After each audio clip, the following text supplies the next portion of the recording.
दिन म्हणजे शाळेच्या इतिहासातील एक महत्त्वाचा अध्यास.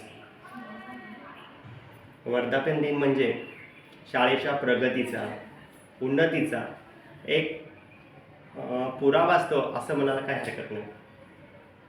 आणि या पुराव्याद्वारेच शाळेची प्रगती, उन्नती, शाळेमध्ये घडणाऱ्या वैशिष्ट्यपूर्ण ज्ञान वाढते, त्या ज्ञानाचे मंदिर हे. ज्ञान दिल्याने ज्ञान वाढते, त्या ज्ञानाचे मंदिर हे. सत्य शिवाहून